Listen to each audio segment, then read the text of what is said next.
Hello friends, मैं हूं नेहा तौर और आपका टारगेट विद नेहा तौर में बहुत बहुत स्वागत है। आज हम पढ़ेंगे गंगा नदी तंत्र और कल हमने कवर किया था सिंधु नदी तंत्र। तो सिंधु नदी तंत्र में हमने जितनी भी नदियां आती थी उन सबको कवर किया था और आज हम पढ़ेंगे गंगा नदी की जितनी भी सहायक नदियां हैं और उनकी जितनी सहायक नदियां हैं उन सबको हम कवर करेंगे। तो सबसे पहले जो गंगा नदी है वो उत्तराखंड से यूपी, बिहार, पश्चिम बंगाल और फिर पश्चिम बंगाल में एंटर करने से पहले हुगली और मुख्य धारा भागीरथी, फिर ये वहाँ पे पश्चिम बंगाल में पद्मा के नाम से जानी जाती है और फिर इसको मेघना के नाम से जाना जाता है। आगे बढ़ती है ये और फिर ये बंगाल की खाड़ी में गिर जाती है। तो सबसे पहले हम पढ़ेंगे गंगा नदी की जो टोटल लेंथ है वो 2525 किलोमीटर है और जो इंडिया में इसकी लेंथ है वो है 2071। बाकी जो बचा वो बांग्लादेश में है। लेकिन सबसे बड़ी बात ये है कि जो हमारी गंगा नदी है उसका नाम गंगा देवप्रयाग में आगे पड़ता है। इससे पहले वह हिमानी से अलकनंदा नदी और गोमुख से भागीरथी नदी निकलती हैं जो कि देवप्रयाग में आके मिलती हैं। जब ये देवप्रयाग में आके मिलती हैं तब इसका नाम गंगा हो जाता है। अब हम पढ़ेंगे जो अलकनंदा है उसकी दो सहायक नदियां हैं, पिंडारी नदी और मंदाकिनी। तो अलकनंदा से जब पिंडारी नदी मिलती है वो मिलती है कर्णप्रयाग में और मंदाकिनी नदी आके मिलती है रुद्रप्रयाग में और भागीरथी हम पढ़ चुके हैं देवप्रयाग में आकर मिलती हैं। तो यही हमने दोबारा से समझा। तो अलकनंदा की सहायक नदियाँ, दो सहायक नदियाँ, पिंडारी नदी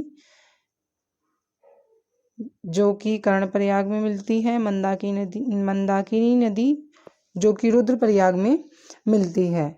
और जब भागीरथी और अलकनंदा जहाँ मिलती हैं उसको देवप्रयाग कहते हैं। और अलकनंदा से एक और नदी मिलती है जिसको धौली गंगा कहा जाता है, वो मिलती है विष्णुप्रयाग में। तो ये चीज़ें आप ध्यान रखेंगे। धौली गंगा कहाँ मिलती है? विष्णुप्रयाग में अलकनंदा से। तो ये हो गया।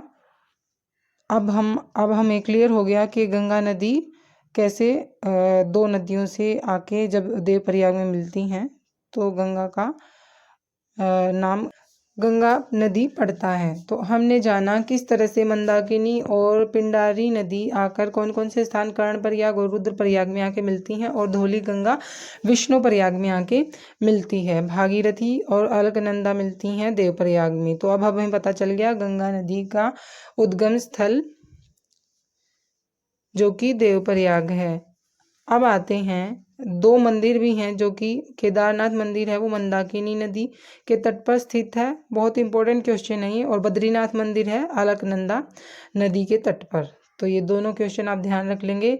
भागीरथी जो है वो बांग्लादेश में जब एंट्री होती है उसकी तो पद्मा के रूप में उसको जाना जाता है बांग्लादेश में। ये देखिए, जब गंगा नदी बांग्लादेश में प्रवेश करती है तो उससे पहले वो दो भागों में, दो धाराओं में, जैसे कि हुगली और मुख्य धारा भागीरथी में डिवाइड हो जाती है। और आगे चलकर जब ये बांग्लादेश में एंट्री करती है तो इसको बांग्लादेश में पद्मा के नाम से जाना जाता है। तो ये क्वेश्चन आ जाए कि भागीरथी जब बांग्लादेश में प्रवेश करती है तो उसको किस नाम से जाना जाता है? पद्मा के नाम से जाना जाता है। फिर देखेंगे आप, ऊपर से ब्रह्मपुत्र नदी बह के आती है और ब्रह्मपुत्र नदी को बांग्लादेश में किस नाम से जाना जाता है? जमुना के नाम से। ठीक है, तो ब्रह्मपुत्र नदी को जाना जाता है जमुना के नाम से। तो जब ये जो हमारी पद्मा नदी थी वो किससे मिल जाती है? जमुना से। और आगे चलकर इसका नाम हो जाता है मेघना और मेघना नदी आगे गिरती है बंगाल की खाड़ी में। तो ये बहुत ही इससे क्वेश्चन उठ सकता है, इसको आसानी से समझेंगे आप। कैसे समझेंगे? जब ये एंट्री करती है तो किस नाम से जानी जाती है? भागीरथी पद्मा के नाम से जानी जाती है और ब्रह्मपुत्र नदी को जाना जाता है जमुना के नाम से। तो दोनों मिलती हैं, आगे बढ़ती है मेघना के नाम से। गंगा की सहायक नदियाँ कौन कौन सी हैं? यमुना, कोसी, सोन, गोमती, दामोदर, घाघरा को सरयू नदी कहा जाता है, गंडक और रामगंगा। आप इनको ट्रिक से भी याद कर सकते हैं। हमें एक बार पढ़ना है इनको, उसके बाद हम इनकी ट्रिक भी याद करेंगे।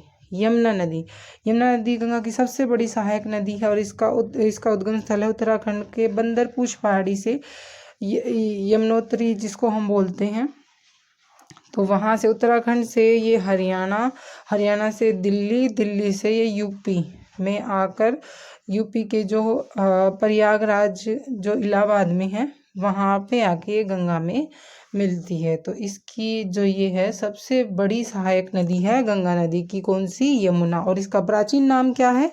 कालिंदी। क्या नाम है इसका? प्राचीन नाम क्या है यमुना नदी का? कालिंदी। ये पेपर में पूछा गया है रेलवे के एग्जाम में। यमुना अपवाह तंत्र, अब हम पढ़ेंगे यमुना अपवाह तंत्र।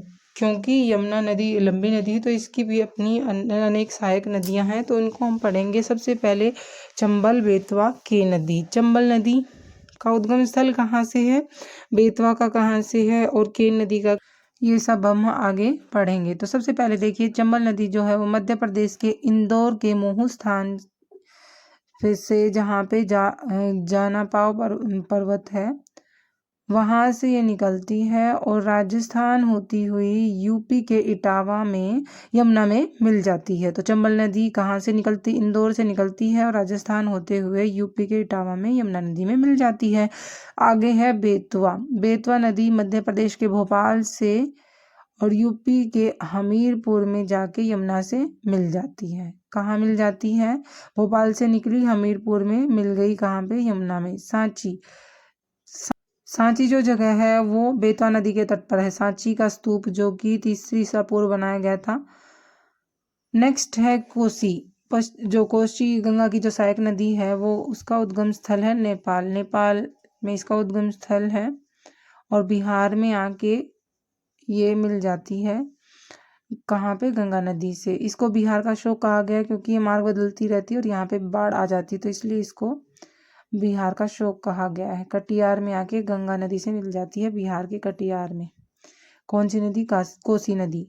नेक्स्ट हम पढ़ेंगे दामोदर नदी गंगा की सहायक नदी है और ये कहाँ से? झारखंड के जो छोटा नागपुर पठार है वहाँ से हुगली नदी में मिल जाती है, क्योंकि हुगली नदी कहाँ से निकली थी? गंगा की ही जो दूसरी धारा थी बांग्लादेश में प्रवेश करने से पहले हुगली और भागीरथी में डिवाइड हो गए थे, तो उसी हुगली नदी में ये मिल जाती है।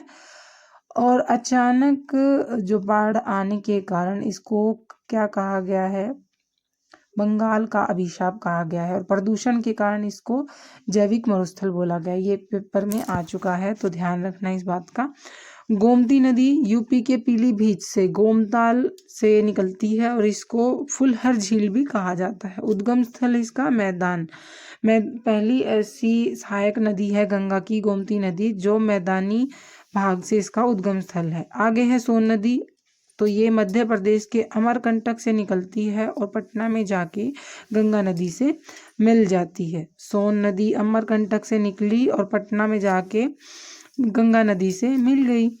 तो इतना आपको याद रखना है बस सोन नदी के बारे में।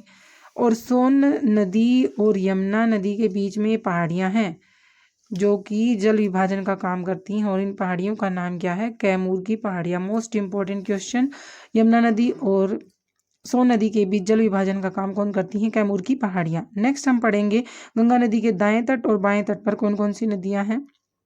दायां तट हमारा ये बायां तट, ये दायां तट। तो अब देखिए दाएं तट पे यमुना, सोन, टोंस, ये 3 नदियां हैं, यमुना, सोन, टोंस। और हमारे बायां तट जो है वो गोमती, उसमें हो जाएगी गोमती, गंडक, घाघरा और कोसी, 4 नदियां हो जाएंगी हमारी बाएं तट पर। और ये चीज़ याद रखेंगे 2008 में राष्ट्रीय नदी का दर्जा मिला गंगा नदी को। और सबसे बड़ा शहर जो अगर आ जाए तो कानपुर शहर है गंगा नदी के तट पर जो स्थित है, सबसे बड़ा शहर।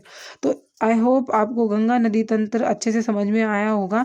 वैसे तो बहुत सारी नदियां हैं, लेकिन अगर हम इसको ऐसे डिटेल में पढ़ते हैं और जो ये पॉइंट मैंने अंडरलाइन किए हैं, जिनको सर्कल कर रखा है, ये प्रीवियस पेपर में पूछे गए हैं। तो मिलते हैं नेक्स्ट वीडियो में ब्रह्मपुत्र नदी तंत्र के साथ।